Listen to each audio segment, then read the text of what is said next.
Olá, pessoal. Boa noite, tudo bem com vocês? Pessoal, na aula de hoje nós vamos conversar sobre boas práticas laboratoriais.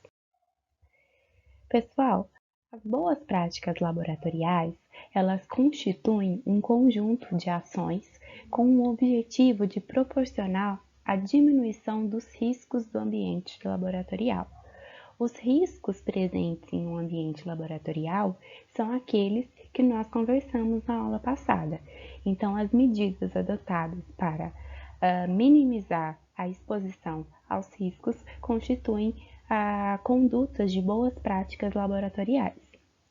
Essas medidas elas são constituídas por atividades organizacionais no ambiente de trabalho e por procedimentos básicos, como a utilização de equipamentos de proteção individual, como por exemplo as luvas, as máscaras, a touca, e também equipamentos de proteção coletiva, como por exemplo, vocês vão ver hoje o conceito de cabine de segurança biológica.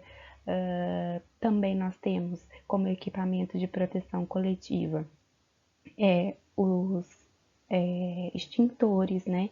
Nós vamos ver caso a caso, tá certo? E também essas medidas, elas também estão relacionadas à limpeza e à higienização do ambiente laboratorial, tá bom?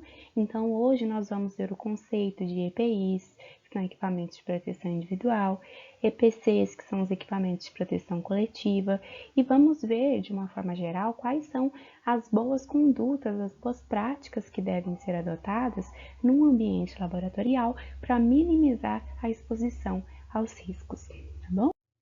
Bom, pessoal, existem recomendações de boas práticas laboratoriais que foram então preconizadas por uma norma regulamentadora chamada de NR32, que foi instituída pela Anvisa.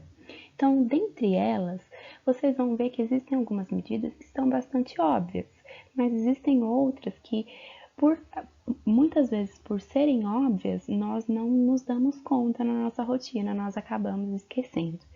Então, o que é importante para evitar, para minimizar a exposição aos riscos e aos acidentes no ambiente laboratorial?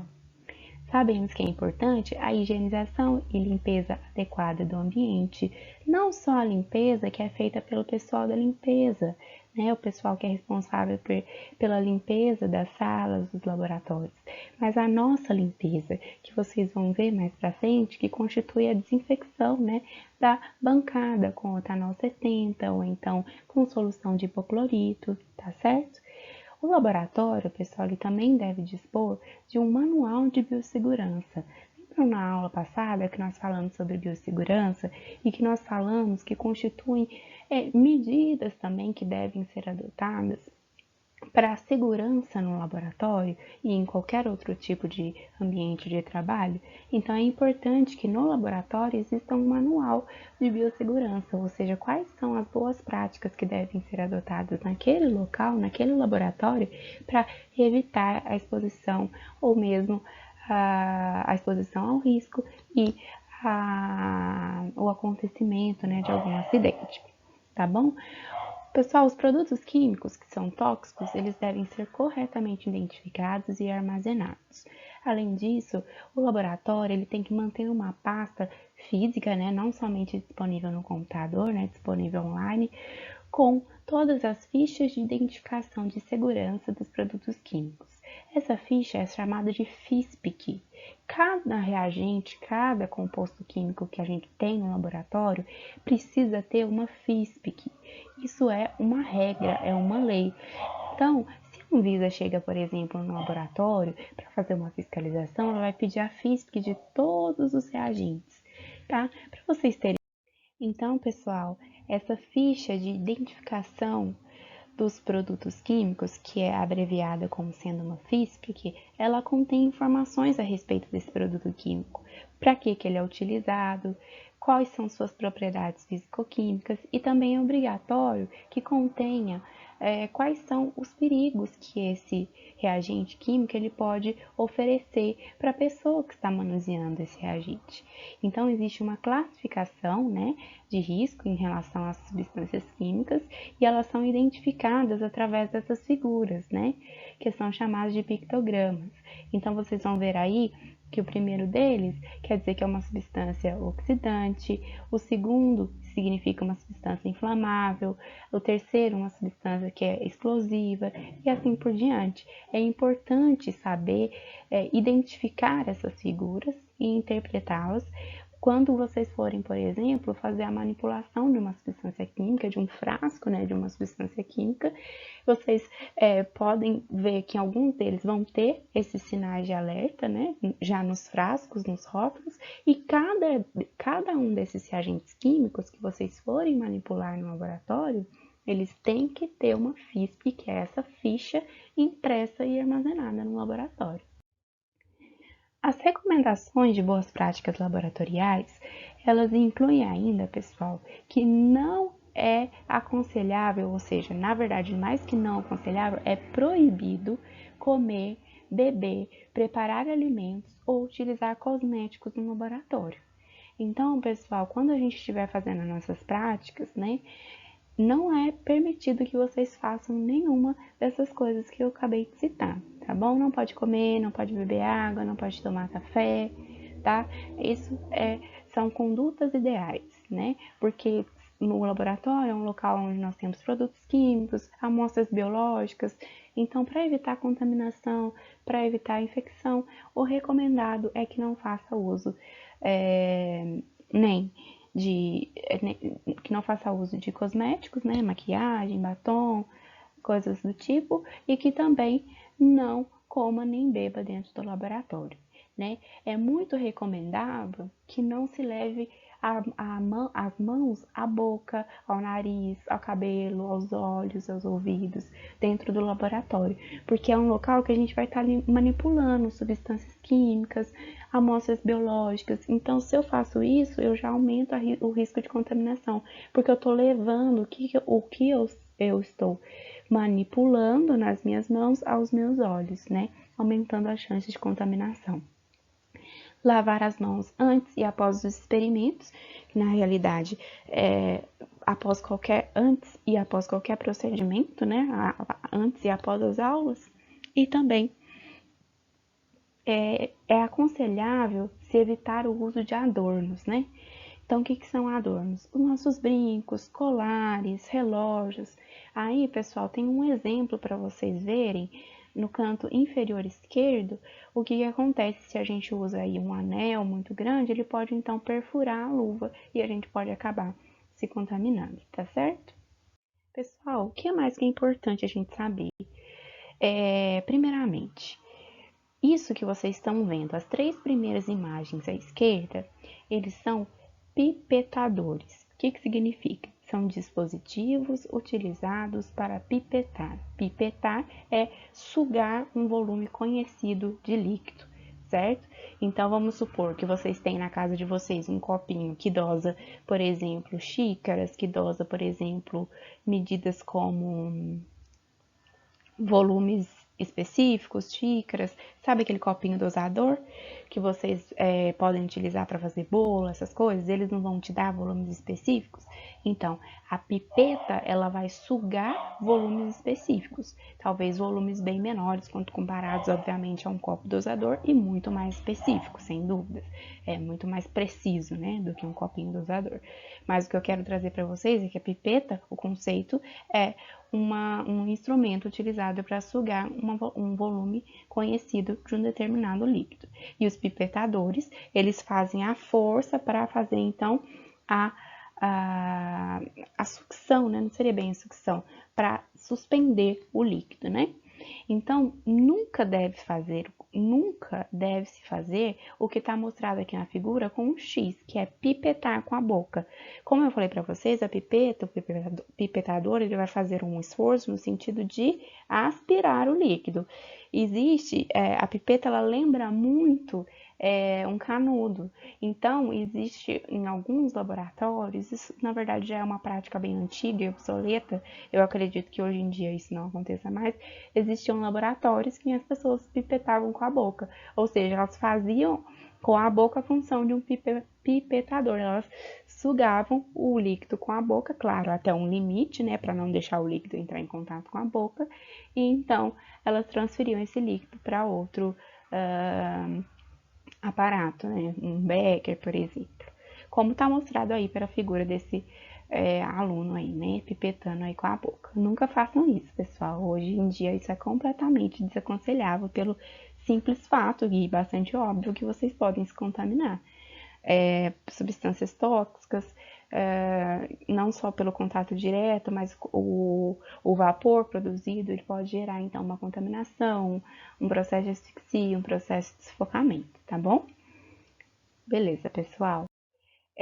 Outras recomendações incluem não atender ou manusear o celular quando estiver dentro do laboratório. Isso, pessoal, porque o uso do celular ou mesmo a conversa com um colega, isso acaba distraindo a gente do que nós estamos fazendo.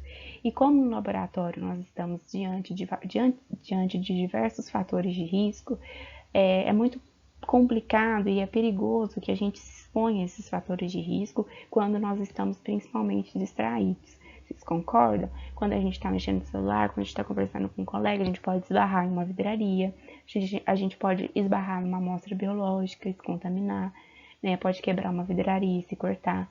Então, o mínimo de distração possível é o recomendado, tá bom? Sempre usar luvas ao manipular materiais, né, potencialmente infectantes. Como eu já disse para vocês, quando a gente está num laboratório, as amostras que chegam para a gente, nós não sabemos quais são infectantes, quais não são, né? Nós temos que lidar com elas como sendo amostras potencialmente infectantes. Então, sempre usar luvas. E muito importante, pessoal, é importante usar luvas?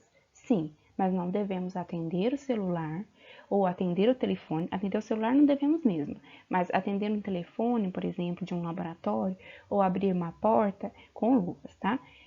Sempre que a gente for fazer coisas do tipo, deve-se tirar, então, as luvas. Pessoal, além disso, é recomendado a utilização de sapatos fechados. Ah, professora, mas por quê? Porque eu posso derrubar um sangue no meu pé, eu posso derrubar uma substância química corrosiva, né? E isso pode ser complicado. Utilizar sempre a cabine de segurança biológica, que eu vou explicar mais pra frente para vocês o que é, mas basicamente, conforme está aí na figura, é como se fosse como o próprio nome diz, uma cabine mesmo, que é fechada por um vidro, do qual você coloca suas mãos dentro desse local e você trabalha olhando através do vidro, certo? Então, você faz todos os experimentos, todas as suas atividades técnicas dentro de uma cabine, como se fosse dentro de uma câmera, né, fechado, e ao mesmo tempo você tem o total contato visual com o que você está fazendo, porque é separado, então, por um vidro transparente. Assegura a sua segurança e também evita a contaminação da amostra. É importante também, pessoal, no sentido das boas práticas laboratoriais, manter a organização da bancada. Isso é fundamental, né? Uma bancada bagunçada também traz riscos maiores de acidentes, né? Derrubar uma vidraria, derrubar uma amostra biológica, confundir uma amostra biológica, né? Isso tudo é muito importante. Pessoal, por último, evitar trabalhar sozinho no laboratório. Nossa, mas que bobagem, por quê? Não é uma bobagem, pessoal, pensem bem. Se acontecer algum acidente com vocês e vocês têm um colega do lado, esse colega pode socorrê-los. Se, por exemplo, ocorrer algum vazamento de gás, por exemplo, em um laboratório, e vocês não estiver, e se for, por exemplo, um gás incolor, né, que não seja perceptível o vazamento e vocês passarem mal, por exemplo, um colega pode ajudá-los. Agora, trabalhando sozinho, ninguém pode ajudar. Então, é importante, sim, que esteja trabalhando em uma equipe ou pelo menos mais uma pessoa. Tá bom, pessoal? Então, pessoal, ainda no contexto das boas práticas laboratoriais, é de extrema importância a lavagem das mãos, não somente antes e depois da manipulação de materiais dentro do laboratório, mas hoje No momento em que nós estamos vivendo, a lavagem das mãos é um hábito que nós devemos adotar a cada 2 horas, ou a lavagem das mãos ou a higienização com etanol 70. É de extrema importância, nós devemos utilizar água e sabão. Água somente não resolve, porque o sabão ele vai tá agindo lá na parede celular, que na verdade no caso do vírus é um envoltório, né?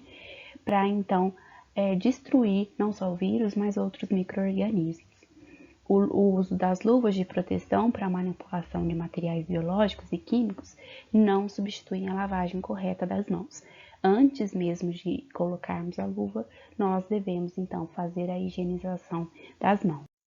Hoje, como eu disse para vocês, mais do que nunca esse assunto está extremamente em alta por conta da pandemia.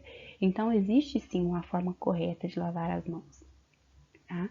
A primeira coisa, pessoal, que a gente deve fazer é abrir, então, a torneira, colocar um pouco de sabão, espalhar esse sabão e fazer os seguintes movimentos. Aqui, pessoal, eu vou estar pegando o meio dos dedos, né? Aqui, quando eu faço assim, ó, eu vou estar pegando as unhas, né? E vou estar esfregando uma contra a outra. Aqui é para eu lavar esse cantinho aqui, certo? Também é muito importante. Aqui, novamente, eu vou estar reforçando para lavar mais as unhas, né?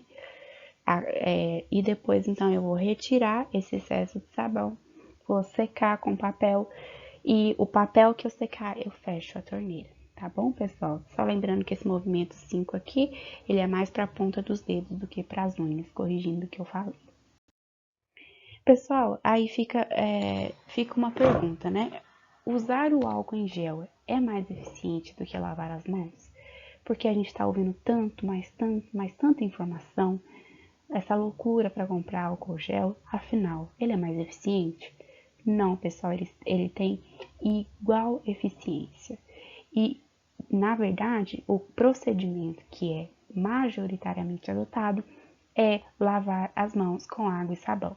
No caso de vocês estarem em um local que vocês não têm a possibilidade de fazer a lavagem com água e sabão, aí sim recomenda-se o uso do álcool 70%. É uma alternativa na prevenção. Aqui tem mais um pouquinho desse conteúdo para vocês, que é muito mais uma curiosidade, né? Fala sim que o álcool em gel ele é muito eficaz e é uma forma alternativa de higienizar as mãos e que muitas vezes as pessoas o adotam pelo fato de que muitas vezes a higienização das mãos com o álcool pode ser mais rápida, já que o álcool seca mais rápido do que a água e o sabão, né? Pensando naquela figura em que foi detalhado passo a passo de como lavar as mãos, a gente pode pensar que aquele procedimento pode ser um pouquinho mais demorado do que passar o álcool na mão. Mas o passar o álcool na mão, a higienização com o álcool, ela deve ser feita daquela mesma forma. Ou seja, devo fazer esse movimento, devo fazer esse movimento, devo fazer esse, todos eles, tá bom, pessoal? Pessoal, agora nós vamos entrar aí num conceito de equipamentos de proteção individual. E eles estão intimamente ligados à manutenção das boas práticas laboratoriais. O que é um EPI? Isso é um conceito para a vida, pessoal. EPI são equipamentos, então, de contenção de uso individual utilizados para proteger quem? O profissional do contato com agentes biológicos, físico-químicos, calor ou frio excessivo, entre outros riscos potenciais no ambiente de trabalho. Quais são? Jalecos, luvas, máscaras, toucas e óculos de proteção ou protetor facial. Pessoal, aí primeiramente nós temos os jalecos, que vocês já devem ter ouvido falar, já devem ter visto, ou também conhecidos por avental. Eles fornecem uma barreira de proteção e reduzem a possibilidade de contaminação por micro-organismos. Concordam? Acho que mais do que nunca também estamos vendo muito aí na televisão profissionais utilizando jaleco, né?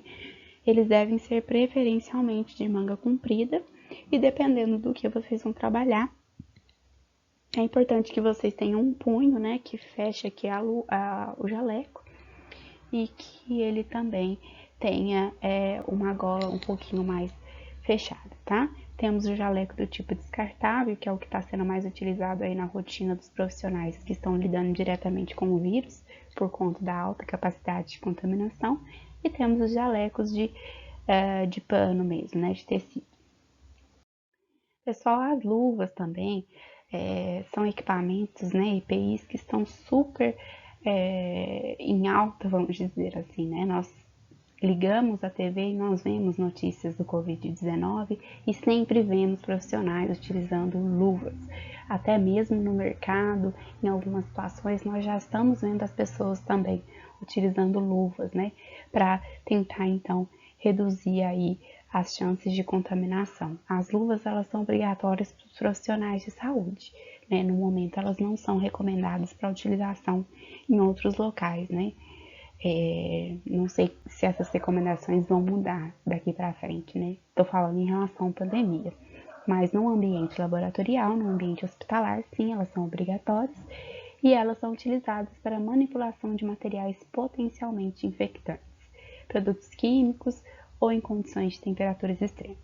Para o nosso contexto de análises clínicas, principalmente, as mais utilizadas são essas luvas brancas aí, que são luvas de látex, e essas azuis são luvas de nitrila, que são utilizadas então para procedimentos com amostras biológicas. Existem, pessoal, outros tipos diversos de luvas. Eu coloquei aqui mais para que vocês conheçam, né? Mas o que eu quero mesmo que vocês se lembrem são as luvas de látex ou nitrila, que são utilizadas para procedimentos com agentes biológicos, tá?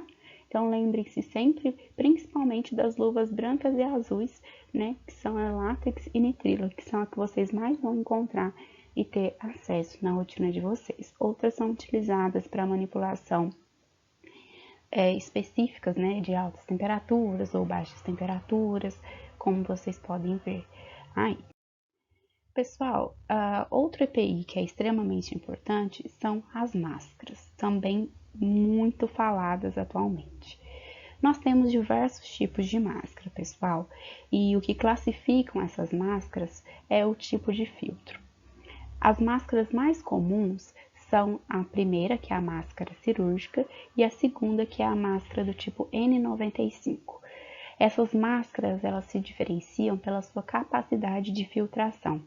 Nós sabemos, pessoal, que os vírus, as bactérias, eles são partículas bem pequenas. Então, essas máscaras, elas têm que ter a capacidade de barrar a entrada ou a saída, né, desses vírus, dessas bactérias, impedindo, então, tanto a propagação quanto a contaminação do indivíduo, tá bom?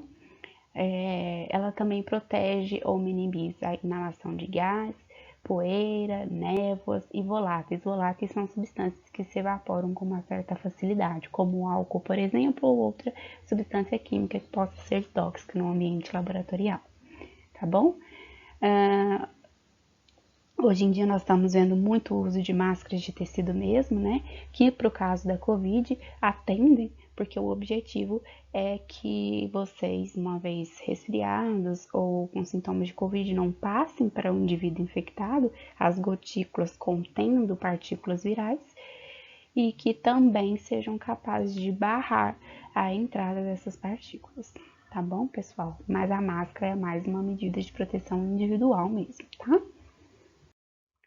Pessoal, por fim, nós temos os óculos de proteção e protetores faciais. Os óculos de proteção, esses que vocês estão vendo aí dessa profissional que está ao microscópio. E os protetores faciais são esses esse que está sendo utilizado por essa profissional com máscara azul, né? Esses, inclusive, estão sendo utilizados em alguns locais, né? Como no mercado, na situação atual que nós estamos, né? Não, obviamente não é um EPI que é utilizado na rotina, fora do ambiente de saúde, né? A máscara, pessoal, ou a máscara não, desculpa, o óculos de proteção, ou mesmo esse protetor facial maior, né, que vem daqui até aqui, ele protege os olhos e o rosto de uma forma geral contra gotas, impactos e também contra a radiação ultravioleta, tá? No contexto da pandemia, é a proteção mesmo contra as gotículas